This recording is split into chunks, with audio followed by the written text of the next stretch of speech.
you go from a sport in wrestling where you feel underappreciated, and then all of a sudden now people are asking you for photos and stuff, right? And it's big. It's a bit of a shock initially. I think one of the bigger things for me is I will always give my time to someone that cares, because you never know what that interaction does for that person. Welcome to Y'all Street. Today I speak with Daniel Cormier, a two-time U.S. Olympian, UFC Hall-of-Famer, and a multi-weight class UFC world champion. Like a cup of coffee? Yes, I would. Here you go. Coffee cheers. Coffee cheers. I got you a special coffee mug. Some people just need a hug around the neck until they tap out. I like that. I've been hugging people around the neck my whole life wrestling. I thought it was perfect for you. Perfect. Man, thanks so much for inviting me to your gym. This is amazing. I'm looking at this timeline of your whole career. Yeah. And I was doing a little research before we started this.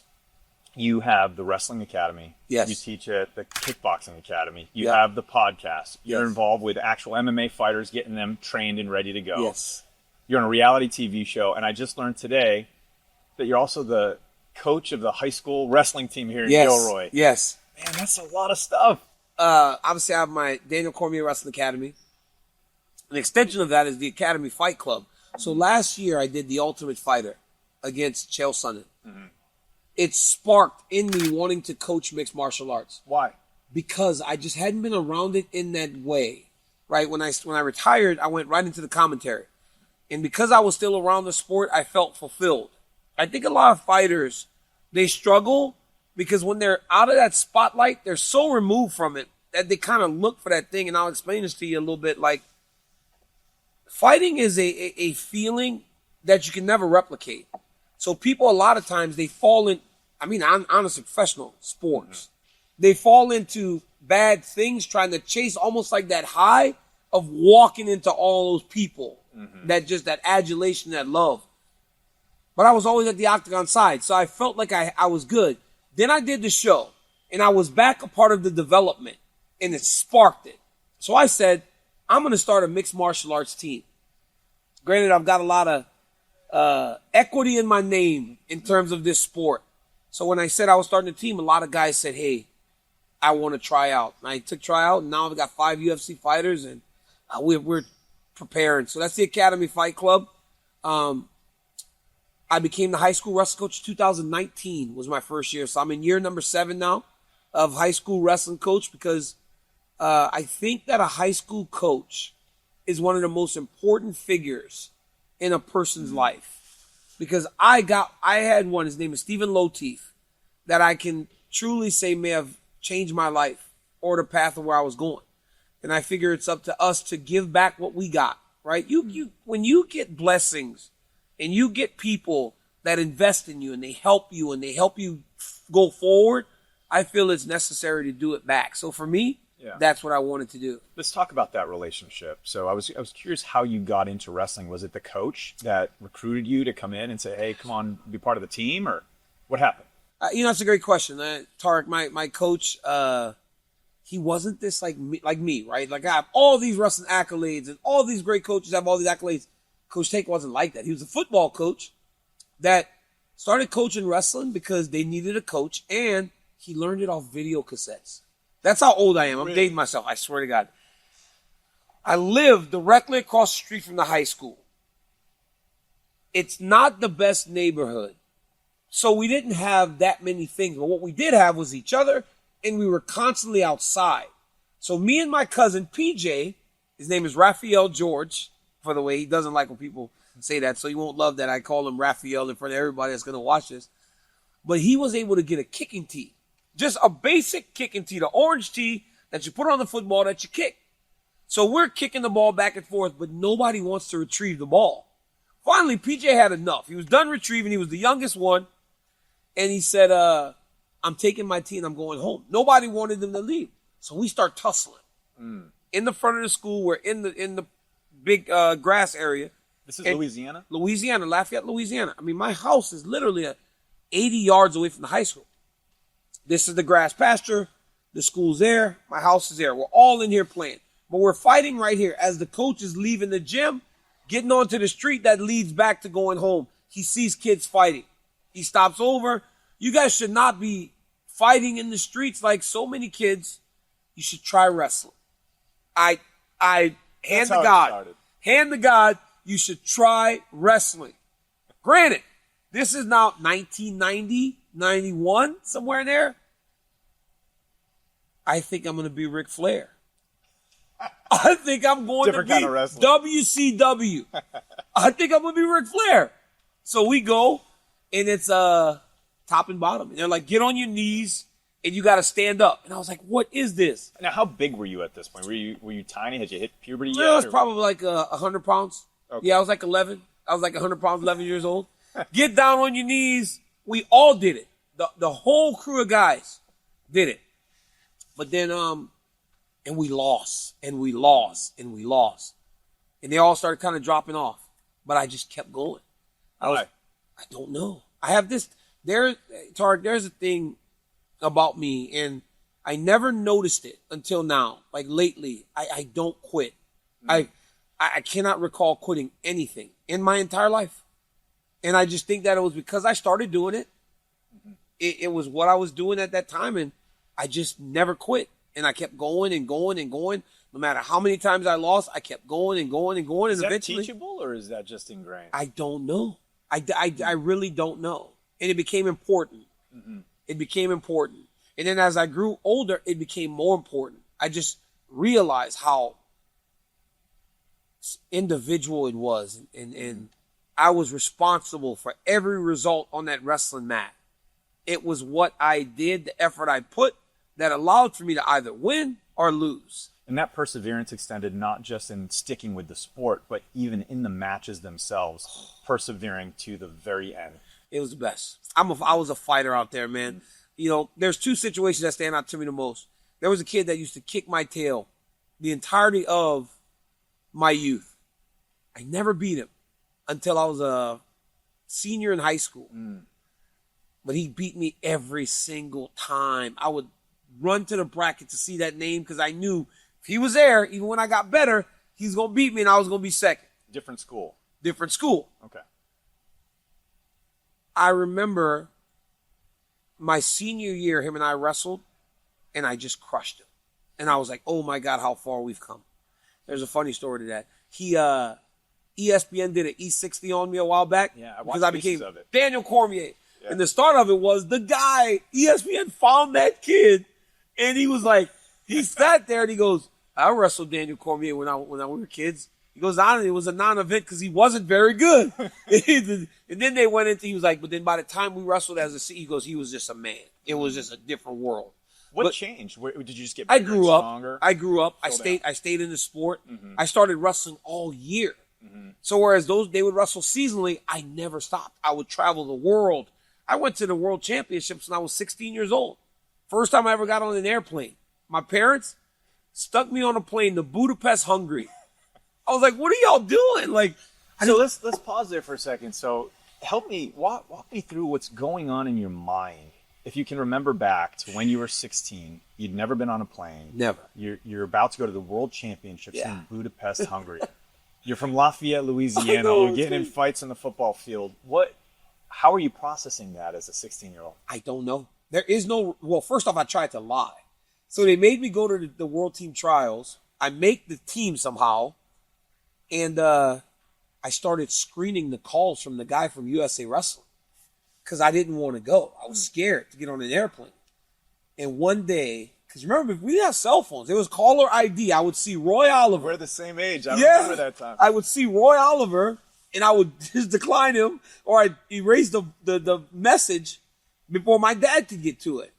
One day he got my dad. He goes, this man has been calling for a month. My mom took me to the post office, got me a passport, and stuck me on a plane. I mean, it felt like the plane was going. But it probably wasn't. If I got on that plane today with the experience of traveling that I have, I would have never felt it. I was so scared. And then I got there, and all these kids who were so committed to wrestling, that's when I realized this was not going to be just a thing I did. This was going to be my life. And so you made that decision at 16 years old. It was 1995. I said, this is going to be my life. When you say this is going to be my life, it's not like there was professional wrestling that you would get into, right? No. Aside from, like we said, Ric Flair or what have you. What did that mean for you? Did that mean to get into coaching? College. I was going to go to college from this, right?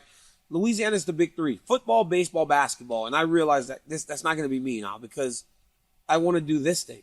Mm-hmm. I got to the semifinals of the World Championships and lost.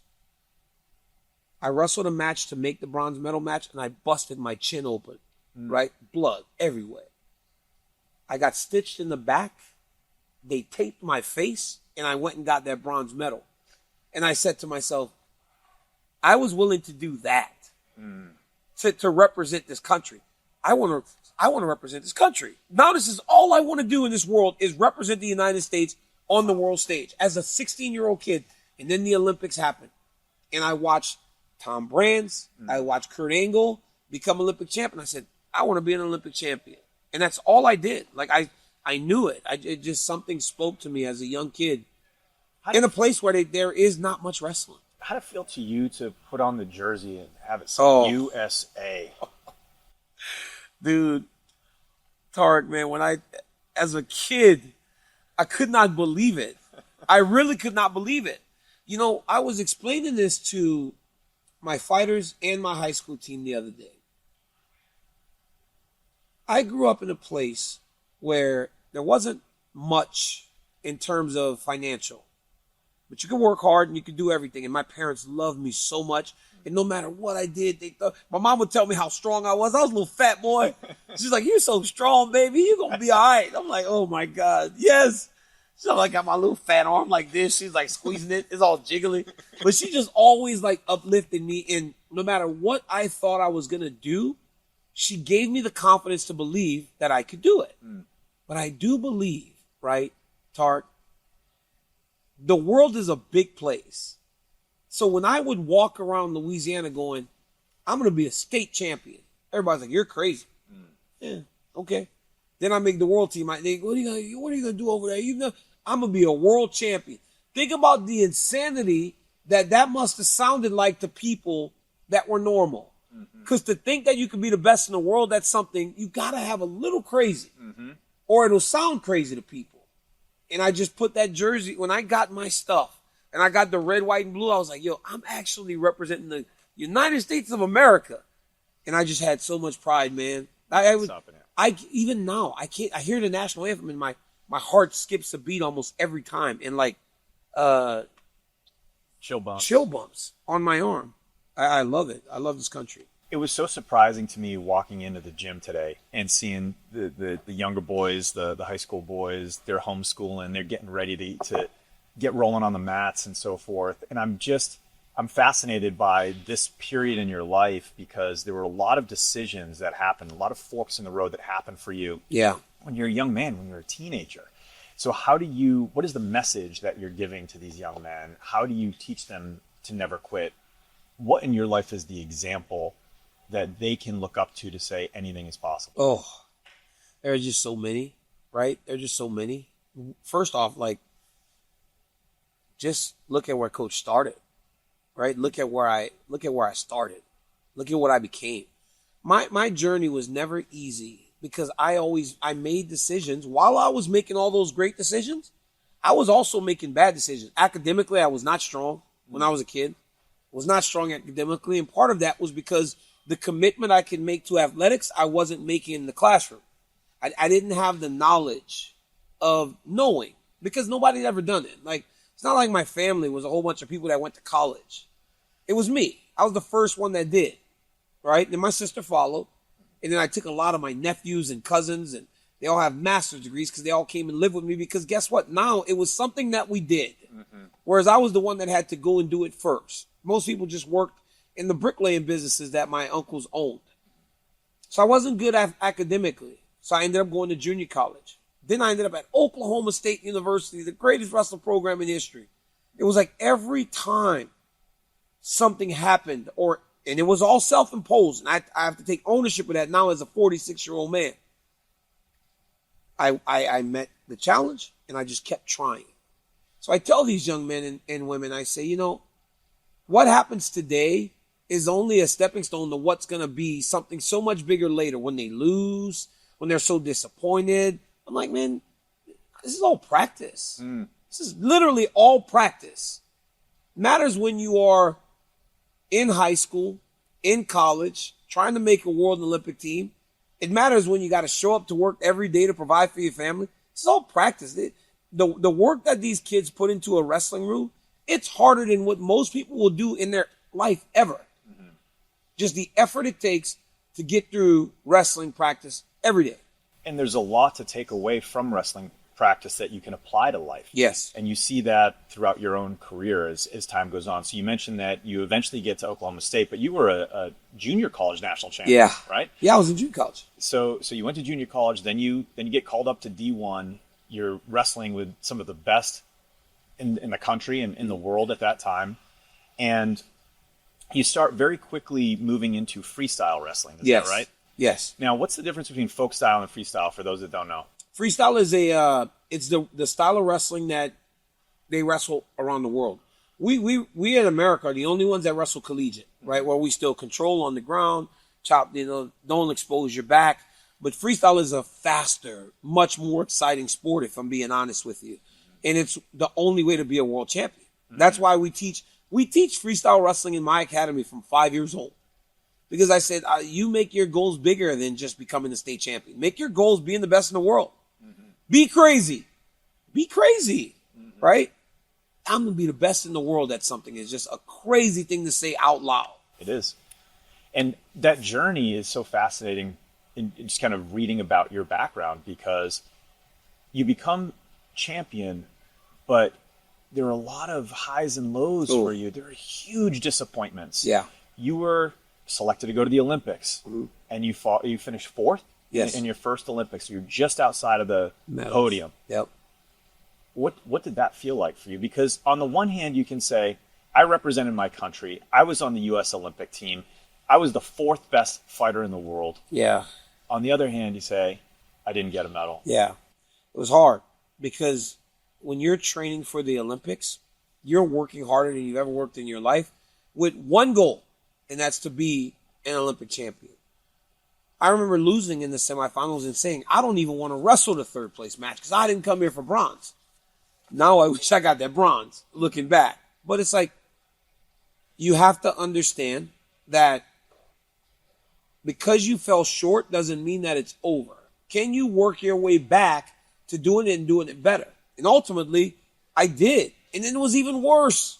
It was even worse in the second Olympics, right? I went from fourth place to not even competing. And again, these are decisions I made, even as a 29-year-old man, that ultimately cost me the most important moment of my life. What was the decision? What happened? Eating bad, not dieting the right way. I had a mentality of, I don't care how I feel going onto that scale. If I make the weight, I'm coming home with an Olympic medal. And I made the weight, but I depleted myself so crazy that I just destroyed my own kidneys. So I ended up in the hospital. I didn't even get to wrestle because I did so many things wrong in the build, in training camp, at home, not drinking my water, not doing things right. That's another lesson I can give these kids. Hey, I'm not telling you all these things based on just an assumption. They happen to me, good and bad. And I don't lie to them. My son is going to be in this program next year. I do not lie to him. I tell him. I don't show him matches where I just win. I show him me losing. You have to see both sides of this thing. And I made decisions. I made decisions that cost me some of the biggest moments in my life. When that happened to you, were you in Beijing? I was there. The hospital? Yeah, I was there. So I was was in a hospital in Beijing. Yeah, I was in the Olympics. I weigh in. I start feeling so weird. I'm like, what is going on? Like, this is not a normal recovery. By the time I got on the bus, my whole body shut down. I can't walk. They took me to the hospital, start sticking IVs in me, and the moment you got IVs, you're eliminated. So yeah, I was at the Olympics, but while the Olympics were going on, I was in a hospital bed. Now, in between the two Olympics, you were also selected to be the captain of Team USA. Yep. I mean, that is a huge honor. Tarek, I am proud of a lot of things in my life. One of the things I'm most proud of is because of the way I work and the way that I approach things, I have been selected captain in my high school wrestling team, my college wrestling team, the Olympic team, and the American Kickboxing Academy for fighting. My peers have chosen me to be the leader.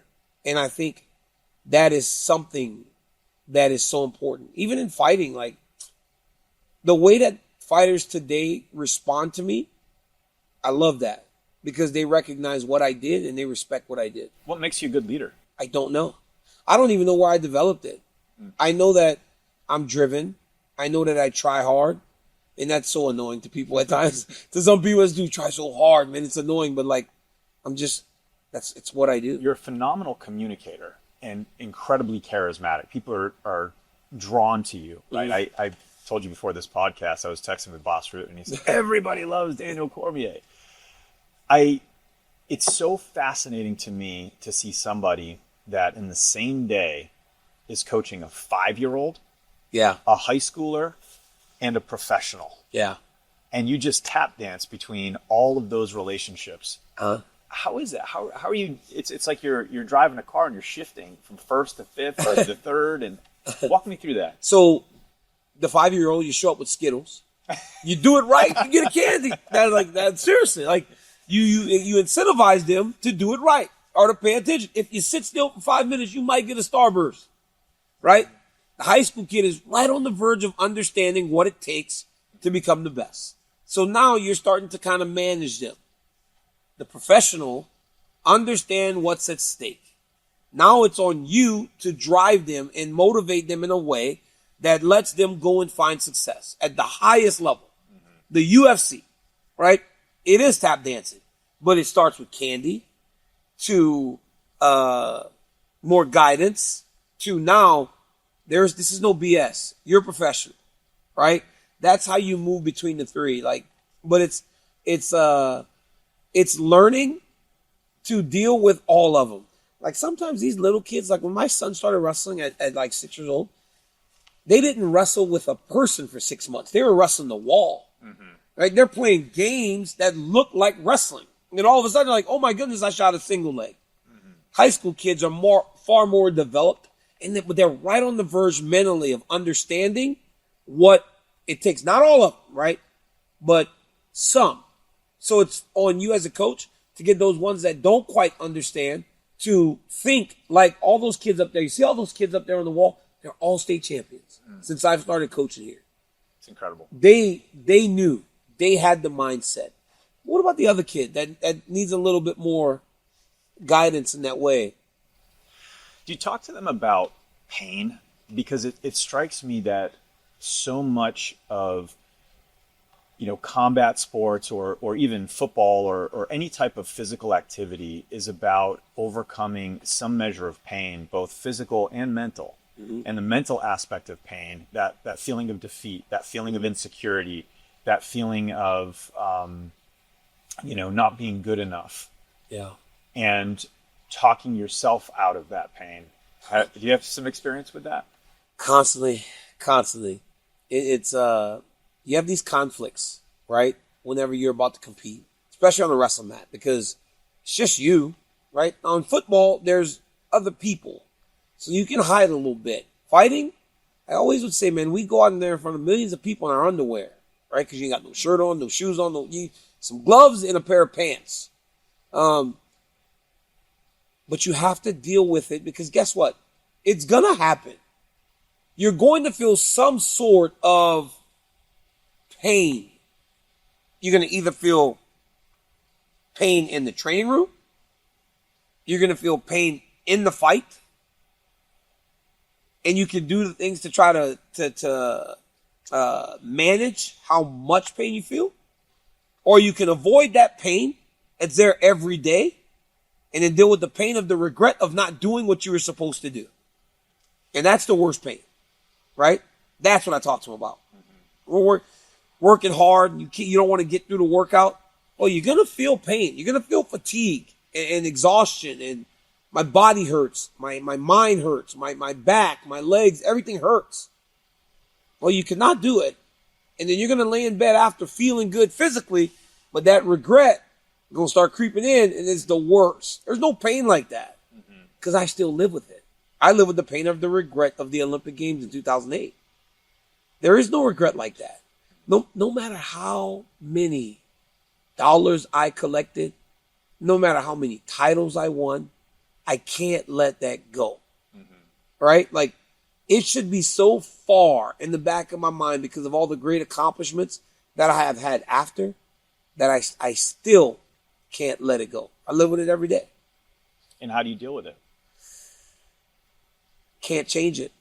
All I can do is try to build a legacy that's so much greater.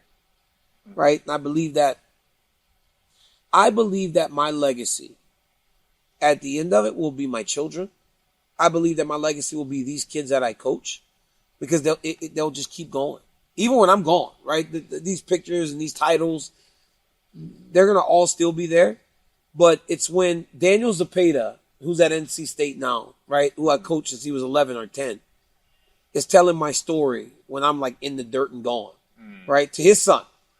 And then his son tells some kid when Daniel's older, hey, my dad's coach was this dude. That's legacy. Yeah, right? It's incredible to me. I was talking to the team that ordinary high schoolers get to be trained by a Hall of Famer, by one of the greatest to ever do it. The access to you is just it's a blessing for them here in garlic country, Gilroy, California, right? I mean, it's really remarkable. You talk about your son who's going to be training here starting next year. Yeah. How is that going to be for you? And what additional pressure do you think that might be for him having the last name Cormier? Whole name. He's actually a junior. A junior? Yeah. Gosh. So, yeah, I know. It's been a real balancing act because when he was super young, I was very hard on him because I figured there was this expectation of what he needed to be. I think that was unfair, right, to him. And then I kind of peeled back a lot. And so then he wasn't doing as well as he was. So now I coach him, but I let a lot of my coaches handle that because I will never risk my relationship with my kid for him to be a successful athlete. I just don't want that. I don't want him to be good enough for him to hate me. And at times with dads in wrestling or dads in sports, that can be the case. For sure. So I won't risk my relationship with my kid to ensure that he's a great wrestler. I'll help him. Last night, him and I worked out maybe 45 minutes after practice ended. Just him and I. And we worked, and we worked, and we worked. And I do believe that he will get there. But I'm not going to be what I was when I was younger to him, when I was so hard on him. Because I didn't realize that, dang, dude, you're being like everyone else. I just don't want it that much.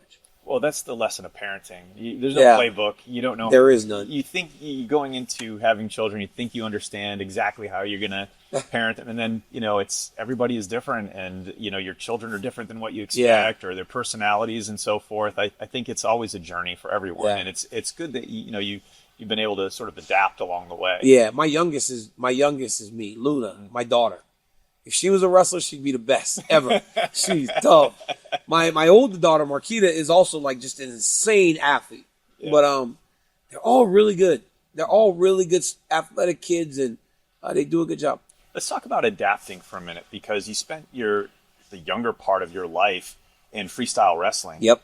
But then as you transition away from the Olympics, you become a professional. Now, as a professional, I was just looking. You have a brown belt in Brazilian Jiu-Jitsu. Yeah. There's kickboxing. There's regular boxing. There's portions of karate. Like there's all these different disciplines that it seems like you had to learn on the fly as you're becoming a pro. Talk to me about that. Like how difficult was that? Because as I was reading it, I was thinking it's like being this maestro piano player and it's like picking up the violin. Yeah, it's so crazy.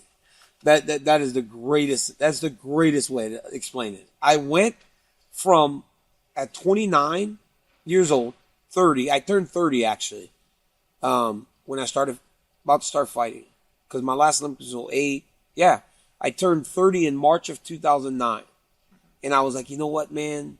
Summer, I was like, I'm gonna start fighting. I went from being the best guy in any room in the country around my weight to just like an amateur. So when I came into San Jose, I went to AKA, and we were doing sparring. And I'm throwing punches as best as I can from what I've seen Mark Kerr and Chuck Liddell and all those guys do. And Crazy Bob Cook, who's my manager even to this day, said, he doesn't know what he's doing, but he does have an ability to find a punch. He knows how to like hit someone, and he's not afraid. And that was kind of it. But it was so hard. It was so hard to learn because it was so frustrating to go back to being that kid that they told to get on his hands and knees and learn to get off the mat. Yeah. Because I hadn't had to do that for, again, like if I started at 11, I was the third best wrestler in the world by 16. And one of the best kids in the country everywhere I went. And we just, sorry to circle back to this concept of pain, but when somebody is striking you, that is very different than being on the mat and being contorted. It's a different kind of pain. Well, you can still take them to the mat.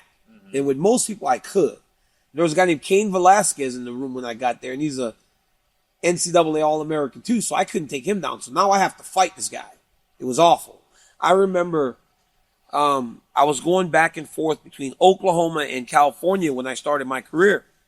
And I'm sparring Cain because Cain's getting ready for a world championship fight. He's going to be the first world champ UFC out of AKA. And I started going at him, and we're punching and kicking, and I started like trying to be cute, and I'm fighting southpaw, which, by the way, 2011 was 10 is the last time I've ever in my life stood in a fight with my right leg forward because he kicked me in the nose, kicked me in the face, and broke my nose. Wow. I screamed, "Oh my God." And I turned my back, and we were in a ring. He kicked my face. I screamed, "Oh my God," put my hands on the ropes and was like, "Wait, stop, please, please." Pain. That was pain. Pain. Understanding that in that moment, if he wanted to, he could have finished me. And I was like, okay, let me get more serious about this. I'm moving to California.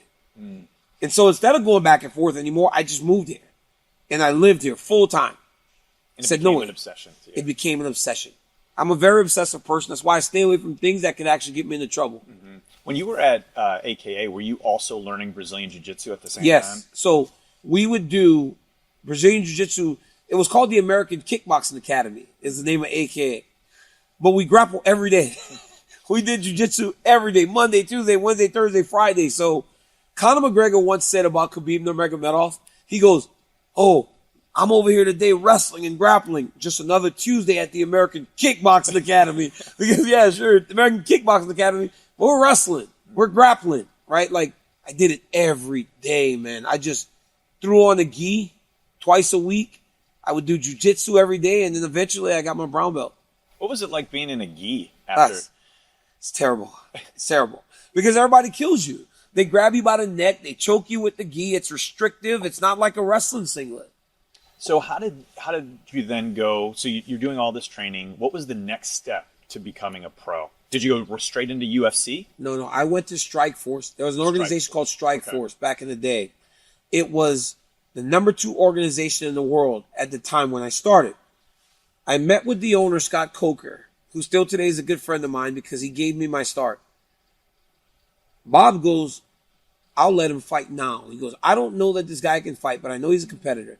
3 weeks after I started training, I had my first pro fight. No way. Swear to God, 3 weeks after. 3 weeks of training. 3 weeks of training. I trained from August to September, and I went and I fought. And he goes, "I don't know if he can fight, but I do know that this guy's a competitor and he'll be fine." And he was nervous because I was like this blue chip prospect, and we were right at the curtain.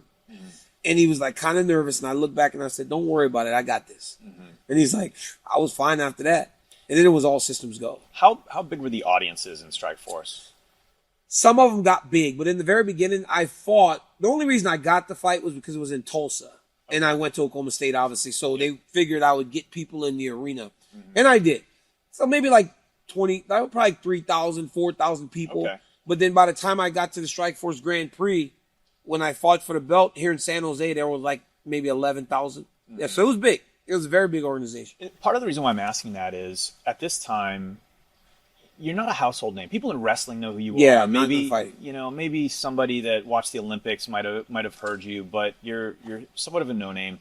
You get into Strikeforce. The audiences are still pretty small, and I'm trying to just picture in my mind that here we are. It's like 5 years later, after you become a Strikeforce world champion, Yeah. you are now headlining pay-per-view. Yeah, it's crazy. Tens of thousands of people chanting your name. I mean, I had heard about you. I was not a huge UFC, aficionado, but you were all over ESPN, and you were a household name to anybody that followed sports. And I'm thinking in my head, I'm just going to set a scene for you, okay?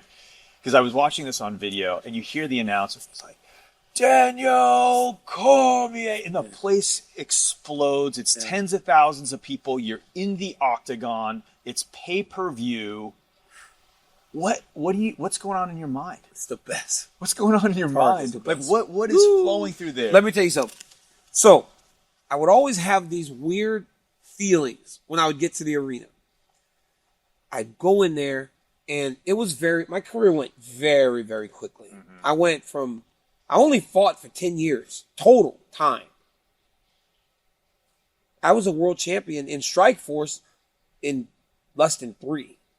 So, when I got to the UFC and I fought for my first belt in 2015, I was only 4.5 years into my fight career, right? So it was very fast. But then I would get to the arena and my heart would just start beating so fast. I would go and lay down to try to settle myself. To the point that by the time I was at the end, I would fall asleep in the locker room. Because they always get you there 2-3 hours before the fight. But I would go into the arena to try to get a feel of the air. I'd always be in a tunnel somewhere when everybody else is fighting to just feel the energy. Because once you get out there, it is the most insane thing ever. I would always ask myself when I first got there, how many times should I have gone left when I went right to end up here with some dude that's been training for 8 weeks to kill me? Like, seriously, every time I'm like, I went to college, I went to the Olympics, I could be coaching wrestling, I could be fine without doing this. And then they would tell me, all right, DC, we're walking in 5, 4, 3, and then you hear your music, boom, and you're walking through this tunnel. And as you get closer, Tarek, as you get closer to the arena, it goes from this like, it just keeps building and building and building. And then the UFC does a great job of walking us through the crowd. So when you look, everybody's like this and reaching and they want you. I walked a few times and I shook hands a few times. But by the end of my career, I would run because it was too much energy. I felt like if I stayed there and shook everybody's hands, every person I was giving a piece of me. Yeah. And there's adrenaline. Adrenaline. And it will just rise and rise and rise and rise. And by the time you get to the octagon, what about when it dumps? It comes down. Yeah. But I always tell people, I can't give this to you. I wish I could give you that feeling one time. But it's John Jones and I fought in Anaheim 2017. We have a horrible rivalry. It felt like the octagon was shaking. Seriously, people were going so crazy. It felt like almost like the octagon was shaking. And it was like I was so in fights, I was so locked into her that I would walk into the ring, I would slap the side, get to my corner, kind of, move my head, box a little bit, and I'm thinking to myself, okay, this is it, right? As nervous as I was in the back, now I wouldn't want to be anywhere else in this world. This is where I belong. I'm full. My spirit is full. I feel great here. So I'm like, okay, let's fight. A whole bunch of people are in the octagon. You're cornered. They're behind you. There's the security guards. There's the referee. And then they take it to the middle and they tell you, Any questions? Any questions? You're like, nope, I'm good to go. Shake hands. I would turn to walk back to my corner. By the time you turn back to you, everybody's gone but the ref. And then it's like, okay, somebody's got to die. Like, seriously. And then there's a pin that they put in the cage that every time I would hear it. 20,000, 30, blink. Okay, time to go. Hands together. Let's go fight. It was the best. That expression, somebody's got to die. So let's talk about that. Yeah.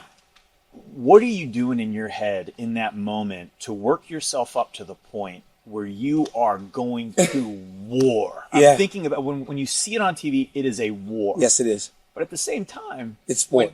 It's sport. When people talk about you, they say what he's known for is he had an incredible fighting IQ. Yes. And there's a chess match that's going on. And as I was kind of reading up a little bit, I was thinking of that Mike Tyson quote, everybody has a plan until they get punched in the face. Yep.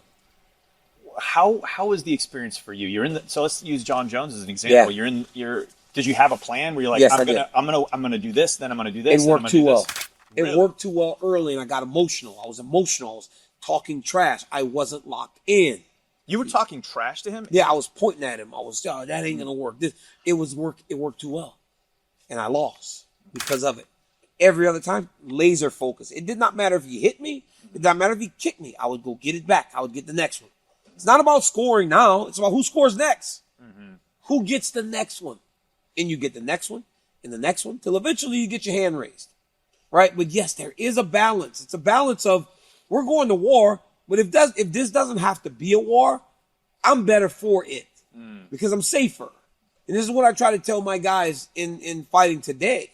How many decisions can we make to still make fun fights, but also fights where we know walk into the octagon, you got the job done when they go to raise your hand. That's it. Because a split decision is scary because you don't know if you got it done. You don't want to be nervous like that. You want to control the fight to the point that you know. Yeah, it's the best. But yeah, I had a good fight IQ. I was smart. I just had so much focus. Like, I don't know if I focus like that on anything in my life anymore because there's not as much danger in anything in my life. I couldn't believe how many punches you threw in those fights. I mean, you've really become a puncher and a wrestler at the same time. I mean, it's like there's this whole boxing aspect to the fight that I wasn't prepared for when I started watching some of your my coach Rosendo Sanchez, Rudy Cruz, I had great box, Javier Mendez. I had great striking coaches, and they just worked with me constantly to get to the point that I felt like I could stand and fight anyone. And I also believed that I'm going to get tired, but I'm going to work so hard that you're going to be more tired. And then that's why I would submit guys in the way that I would, because they would fight very, very good early. And then eventually, as time goes on, they would fatigue, and then I would get them. How did you train to have that level of stamina? Cain Velasquez. He was a cardio machine. Really? And we just worked, man, hard. I trained so hard. Run, lift, pads, sparring, wrestling, grap. I just did a lot of things to try to ensure that when I walked in there, I was okay and I had no questions. I think that's probably the scariest place in the world. To walk into an octagon and then not know if you have the ability to fight 25 minutes if you need to. I was also blessed with a lot of 25-minute fights. I mean, I fought my last three Strike Force fights were 25 minutes, scheduled 4. They didn't all go 25 minutes. And then my last 11 UFC fights were scheduled for 25 minutes. So I trained for 15, 25-minute fights. You were a 2-time champion in UFC in 2 different weight classes. Yeah. It's pretty rare that happens. It happens, but it's rare. The difference between the weight classes, 265 and 205, 60-pound difference. Yeah. Let's talk a little bit about weight. Yeah. It's January, so everybody's thinking about weight and hitting the gym and just coming out of the holidays. How much was... I mean, it had to have been a huge part of your life, thinking about what am I eating? How am I training? You mentioned the impact that it had in the Olympics, but, I mean, did you ever think about potentially going even lower than 205 and fighting at 185? No, I could never. That was out of I was dead when I got to 205. But, you know, one of the things that I had in fighting that I didn't have in wrestling was access to more knowledge. It's all knowledge, right? Again, like my family started going to college because they had the knowledge of knowing that they could. It's all knowledge. I got knowledge from my nutritionist, Ian Larios, who, by the way, now is the nutritionist for Jelly Roll. Have you seen Jelly Roll, how skinny he is? If he's not a Jelly Roll If he anymore. can make Jelly Roll that skinny, imagine what he could have did with me back when I was training full time. So Ian Larios, Tyler Minton, a guy named Dan Leith, they would live with me. When I was going to 205, they would move into my house for 6 weeks, and they would cook every meal. They would put every drink in my hand. I literally was on such a strict diet that I had no choice but to make the weight. But I tell you, I remember in 2017, day after Thanksgiving, because I had got hurt. I was supposed to fight in December. No. I got hurt. I got beaten in July, and I told them I needed the rest of the year off. So they scheduled me for right after January. I remember the day after Thanksgiving, that's like maybe 9 weeks from the fight. I fought January 20th. I was going to weigh in January 19th. I stepped on the scale as I was getting ready to start my training camp. And I weighed 259 pounds. I was 259 pounds. And on January 19th of 2018, I weighed in at 204.7. That's insane. Yeah. So, yeah, weight can be a real problem. So, but those guys just knew, man. They would, every meal. I would train. Ian's like, here. I would go home. Here you go. Like, so the moment I was done training, they're shoving a protein shake or something to help me recover into my body. Drive 30 minutes to Gilroy, shove that meal in my face. I go sleep, wake up, there's something to eat. And it was like clockwork, man. And they would just constantly writing. This is what he weighed. This is what he, and they're just on the phone. I had like a team of guys that just worked constantly for me. I had just read something, this was like 2 days ago, challenging John Jones to a wrestling match. Yeah. How do you feel? I mean, you're 46, 47? Yeah, I could wrestle. I mean, I was wrestling yesterday in practice. It was still pretty good, but I'd have to be super locked in. To beat anybody in a wrestling match, I'd have to be super locked in. But you're feeling good now? I feel pretty good. I mean, I've had a long career, man. I've had injuries. I've had a lot of, Tarek, I've dealt with a lot. I mean, personally, I've dealt with a lot. Professionally, I've dealt with a lot. I've done a lot of things, and that takes a toll on the body. So, we get one vessel to go through this life with. I've been putting this one for, I started competing on the world level at 16 and ended at 41. So 25 years of just destroying my body, weight cuts, training, wrestling, fighting. Like, yeah, I got injuries. I'm banged up, but I am blessed to be in the position that I'm in today and feel like I feel today, because I know a lot of guys my age that are much worse off. I want to talk a little bit about fame. So we talked about the sort of the pioneer generation. That's the Mark Kerrs and the Bas Rutens and the Chuck Liddells and all those guys. You came in a period where UFC experienced explosive growth. And you were part of that explosive growth. And it was everywhere. And like I said, it was on ESPN. And you became a household name in the sport, very recognizable. This was a first for you. I mean, this is now, you're talking kind of in your early 30s at this point, before you start to really become famous. How did you respond to that? Was that something that you embraced and saw as an opportunity to, preach the sport, preach your message, et cetera? Or was it something that initially caused you maybe to recoil a little bit? So, you go from a sport in wrestling where you feel underappreciated, and then all of a sudden now people are asking you for photos and stuff, right? And it's big. It's a bit of a shock initially. I think one of the bigger things for me is I will always give my time to someone that cares, because you never know what that interaction does for that person. It can become hard when you're at dinner, right? or you're with your kids. That's when it becomes a little bit hard. But there's a reason I live in Gilroy. There's 50,000 people here, and they call me coach, right? I go to San Jose, and then there's pictures, and there's people, and San Francisco, But here in Gilroy, this is like my safe bubble. They've seen me so much that I'm just coach. Like you said, those kids don't see me no different than any other high school wrestling coach. Right. And that's nice. But other places, yeah, you appreciate that people care. It's different whenever you're at dinner, right? I get it though, because I've been a fan of people before and didn't have great interactions with them. And I know how much that sucked. But so I try to make sure that everybody feels good whenever we're done talking to each other. The sport has changed a lot and has become even more sophisticated.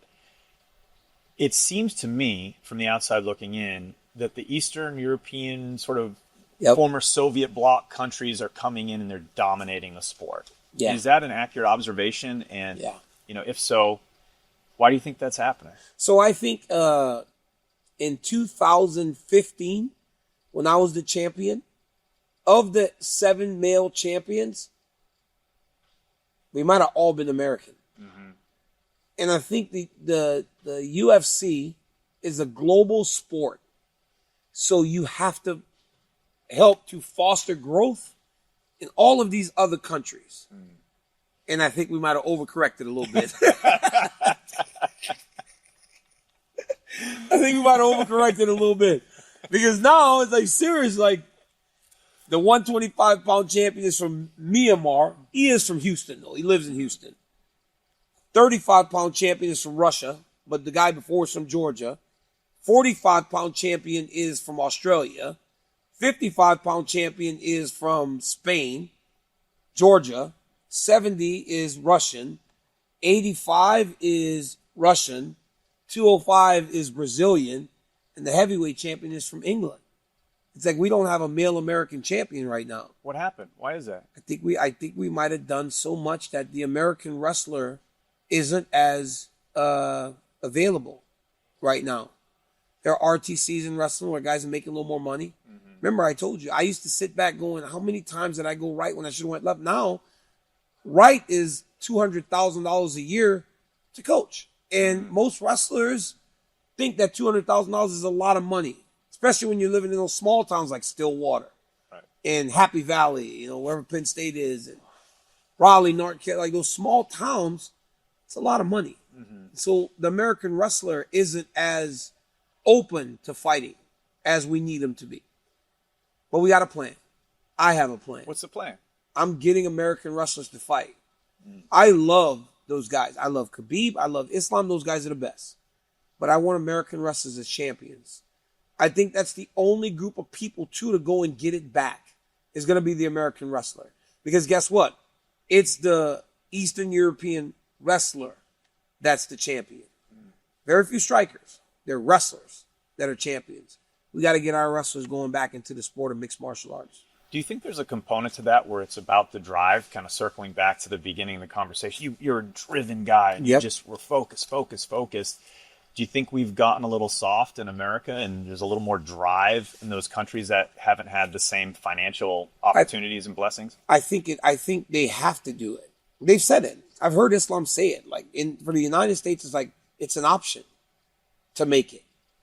For them, they have to make it. They make it over there, and they change their life, their family's lives. They change so many lives by making it. Again, I just think that it's the different type of fighter. We need the guy with the mentality of the grind. It takes that grind that you learn in wrestling. And I think that once we can get those guys back that are willing to grind, we'll be right back where we need to be as Americans and fighters. I want American champions. We need American champions. I love it. What are your goals? Obviously, you have the academy. You want to train these champions for sure. What other personal goals do you have? You're still pretty young. Yeah. I mean, it's midlife here. You got a long way to go. What's pie in the sky for you? I want to have the best media career in the world. Well, you're right? doing a great job at that. Thank you so much. But 4.5 million followers, Yeah. and your podcast and everything else. I want to be the greatest broadcaster that I can be. I told you, at every step of my life, I have said something crazy to some. But to me, it's normal. I want to be the best. I want to be a great commentator. I want to do my best job for the UFC so that when they hear me, and when you hear me, I don't want to speak to just the person that understands the sport at the highest level. I want to talk to the person that turns on the TV on a Saturday now on Paramount or CBS and goes, oh, this is interesting. Let me see it. I want you to understand it, even if you haven't seen it. I want my podcast to grow. I want to help the volume grow. I want to help whatever company I am in business with grow. I just want to be the best at everything I do. And I think that broadcasting is now what I do. Yeah, that drive continues. You can see it even It'll now. never stop. I'm just going to continue to do what I have to do to keep improving, to keep getting better, and keep adding value to any person that ever decides that they want to do something with me. So for the people that are listening who want to follow you, where can they find you? You can find me on Instagram at DC_MMA. YouTube is Daniel Cormier TV.